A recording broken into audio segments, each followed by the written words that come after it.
Troy Kearns, real estate investor, bringing it to you from my Las Vegas studio, and today I got a really exciting topic, which is called closing costs, right? And it is exciting to me because if you don't understand closing costs, you could possibly lose money when you invest, right? You gotta understand what it costs to close a property, and that's what closing costs is. That's what it costs to sell it to someone else as a cost of doing business. Yes, it actually costs you money when you sell your property. So when we're talking about closing costs, we're talking about the costs associated with when somebody sells their real estate in a real estate transaction. Make sure you watch this video all the way to the end because you're gonna learn a lot about every single detail of what kind of costs that you can expect when you sell your property. It's not just real estate agent fees, there's way more fees, and it's state by state. So let's get into it.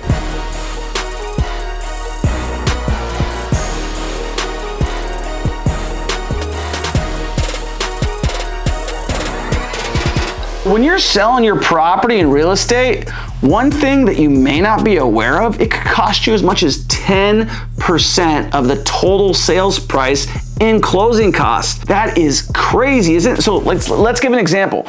I have a $100,000 house. It could cost me $10,000 to sell that house.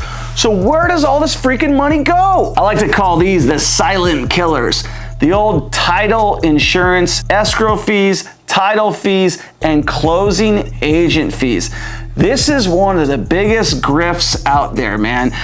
The closing agent and title insurance companies are making huge amounts of money by selling you insurance and by charging you escrow fees and simply facilitating the transaction. But boy, what? That is a monster. Title insurance and title fees can be up to $5,000, $10,000, $20,000 depending on the price of your home. And guess what? These guys are smart. They're regulated through the Department of Insurance nationally and locally through your state. So those fees can't be changed and you gotta pay them if you got a mortgage. If you're in a buyer's market, you might have to pay for the home inspection for the buyers. And that can range in cost from $300 all the way to $1,500. You may have to pay for the buyer's appraisal. And yes, I know we're in a crazy seller's market as of this moment in time, but I've been in buyer's market, and in buyer's markets, you're gonna have to pay for that buyer's appraisal. Usually the way that we do it is we'll say the buyer's appraisal to be reimbursed at successful close of escrow, which means, yeah, we'll pay for it after you close escrow, but if you don't close escrow and it doesn't appraise for the amount we have contracted on, no deal, no dice. Okay, so what's a buyer's market? What's a seller's market, right? Okay, so that means when it's a seller's market, the seller's in charge. The seller calls the shots, right? Like right now, when you're seeing like 30 offers on one property, you're in a seller's market. The seller knows that if you don't close, they got 50 guys waiting in line. In the buyer's market, the buyer feels the exact same way that the seller feels. He's like, I don't care. This house, that house, the other house, nobody's buying anything, and I got the money and I'm buying, so I'm gonna get what I want. That's the difference between a buyer and a seller's market. When you're in a buyer's market, the buyer's in control. The buyer's gonna get more closing costs paid for by the seller. The buyer's gonna get the appraisal paid for by the seller. The buyer's gonna get all of his demands paid for by the seller. In a seller's market, the seller's gonna be like, I don't care if it doesn't appraise, you're gonna pay me $20,000 over the appraisal. I don't care about inspections, because I'm not paying for jack diddly squat. I don't care about you find nothing, because I got 20 other guys lined up to buy this house after you don't. They are people lined out in the street right now. We are in the biggest seller's market that I have ever seen in my 15 years in real estate. In fact, everything I'm pricing right now, I'm pricing 10 to 20% above what I believe it actually is worth, because that's what people are willing to pay for. And you know what the deal is? It doesn't matter what I think it's worth, it matters what that buyer thinks it's worth. And right now, scarcity mentality, people have the FOMO, fear of missing out. They want to buy that property and they're willing to drive that property up in value. I'll give you a real quick example. A property that I recently sold in Biloxi, Mississippi on Amanda Lane. Originally, when we bought the property, we paid $62,000 for it. We put about $40,000 in, and we originally projected our sales price to be around $150,000 to $160,000. Well, we had a storm come in and we got delayed about 6 months. In that market time, we projected, you know what? It's now worth about $20,000 more. It should sell for about $185,000. Well, the market is so damn crazy, and we had such a unicorn. A unicorn in real estate is one of those deals that not many people had. We had a property with a lot of acreage on it. It had 4 acres, okay? So I told my agent, I got in a big fight with him, Elaine Harpin, he's a good friend of mine. I got in a big fight with him, like, Elaine, price it at 209. The market's crazy right now. He's like, you're crazy, the market's crazy, you're crazy, Troy, you're never gonna get 209. So he talked me down to 199. We put that property on the market, and in that day, I got 4 full price offers, and I got 1 offer for $220,000. And guess what? The appraisal came in, and I sold that property for $220,000 when originally I thought it was only gonna sell for $165,000.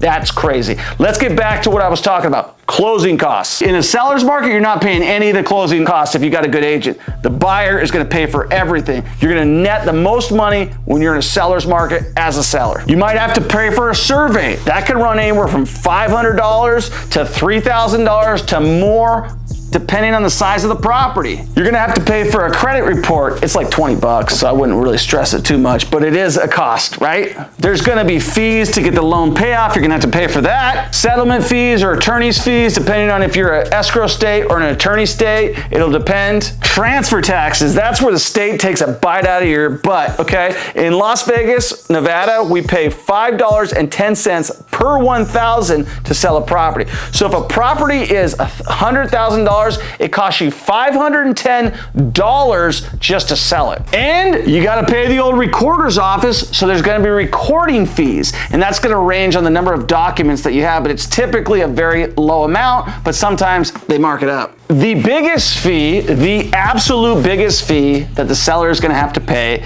is the real estate commission.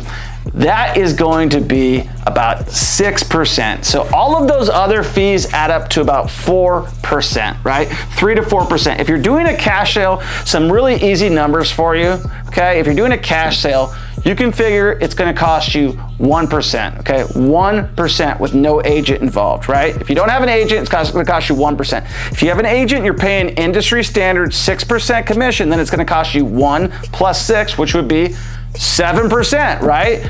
If you are paying an agent or you're hiring a discount broker, you might be able to save some money on that. But generally speaking, the real estate commission is the biggest cost of selling your house. But I will also tell you, it is generally, if you hire the right agent, the best way to maximize the most money where you're actually gonna make more than what you spend on it. Understanding what type of you're marketing, understanding where you're at is going to determine whether your closing costs are going to be as high as 10% or as low as 7%.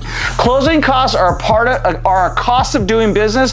Generally, when I sell a property myself, I figure it's going to cost me 5% because I'm listing it myself and I don't have to pay another agent. So just knowing that alone is going to probably cost you 8%, right? So 8% to 7% is where you need to figure out, and 10% is if you're really selling properties in different areas like Mississippi, where they might ask you to prepay their insurance and other things like that. So if you're going to be investing in real estate, if you're going to be selling real estate, if you're going to be buying real estate, you definitely need to figure out what your closing costs are. If you're selling real estate in other states, it can go up. Like if you're selling real estate in the Southeast and you're dealing with people who have USDA loans, which is like a 0% down loan, or if you're dealing with other loans where they're going to require insurance, flood insurance, this kind of insurance, sometimes if you're in the wrong market, if you're in the buyer's market and you're the seller, they're going to ask that you prepay some of their insurance, and that's going to bring your closing costs up and your profit down. So understanding what your closing costs are essential to investing in real estate. Make sure you know what they are before you buy a property. I would figure that they're going to be anywhere between 7 and 8% if you're using a realtor, and they'll be less than that if you're selling it yourself with your own license,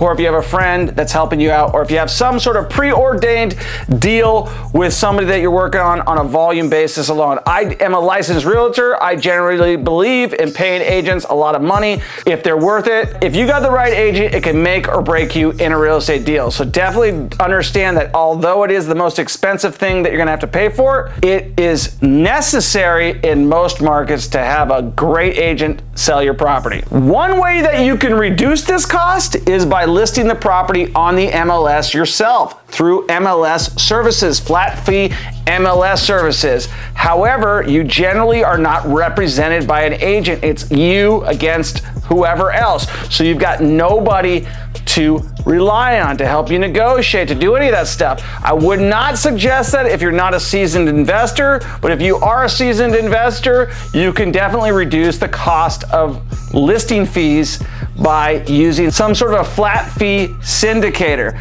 I do believe that real estate fees are going to go down over the course of time with the technology changing, but right now they are what they are. And you know what? I've earned my living for the last 15 years doing real estate, so I certainly understand the reason for them being low and the reason for them being high. And I think that it depends on who you hire. And if you hire the right person, I feel like you're getting your money's worth. And if you hire the wrong person, then you're probably not getting your money's worth.